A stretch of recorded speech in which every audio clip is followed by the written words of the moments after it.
Si on prend l'art au sens d'artisanat, en fait, je crois qu'il y a une grande analogie à faire avec le travail d'un artisan, dans le sens où un artisan est quelqu'un qui doit effectivement posséder sa pratique et en même temps, dans son travail, toujours faire face à des imprévus.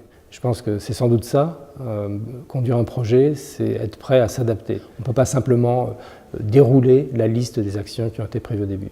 Le contexte, les imprévus existent et donc c'est là où il y a une forme, je dirais, d'artisanat parce que ce n'est pas une méthode qu'on applique, c'est une réaction qu'il faut avoir à un moment donné pour pallier un problème, trouver une solution, débloquer une situation. C'est naturel en fait qu'il y ait des points de vue différents, surtout quand on travaille sur des sujets aussi vastes et complexes que la transformation d'un enseignement supérieur. La première difficulté en réalité, ce n'est pas tellement d'avoir à affronter des visions antagonistes qui s'exprimeraient. La première difficulté, c'est que souvent ces visions ne s'expriment pas. La Macédoine était un cas particulier qui montrait bien cette difficulté-là, parce que pour des raisons contextuelles, il y avait une certaine réticence des gens à dire vraiment ce qu'ils pensaient. Une certaine crainte par rapport à la manière dont, par exemple, le ministère aurait pu se saisir de ce qu'ils auraient dit sur le fonctionnement de leurs établissements d'enseignement supérieur.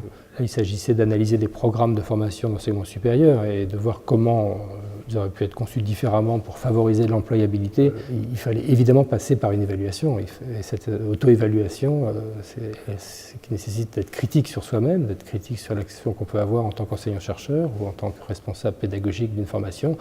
Ça nécessite de se découvrir, en fait, au fond. Ce projet-là s'est développé à un moment dans l'histoire de ce pays où il y avait des tensions politiques fortes. Ça a eu un impact sur le projet, qu'on a su évidemment pallier, on y arrive toujours, mais ce n'était pas prévu. On ne s'attendait pas à avoir autant de difficultés, de voir que les tensions politiques pouvaient avoir autant d'impact, ce qui est en fait au fond naturel dès qu'on y réfléchit, mais autant d'impact dans le fonctionnement même des institutions universitaires ou dans le ministère.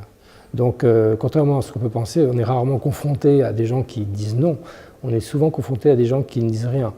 Et créer les conditions pour qu'ils s'expriment nécessite de créer des conditions de confiance. L'échec absolu qui serait de ne pas mener à bien le projet et de rendre l'argent qui a été confié pour mener à bien le projet, ça pourrait arriver, ça n'arrive jamais en réalité. L'autre forme d'échec renvoie en fait plutôt à une autre question qui est comment est-ce qu'on mesure l'impact d'un projet. Et c'est vrai que dans l'éducation, en général, c'est difficile de mesurer l'impact. Si on prend l'exemple de la Macédoine où il s'agit d'aider des établissements d'enseignement supérieur à développer des formations pour rendre leurs diplômés plus employables. Évidemment, pendant la durée du projet, on va travailler sur les contenus de formation, sur l'approche compétence, sur le centrage sur l'étudiant et ses besoins.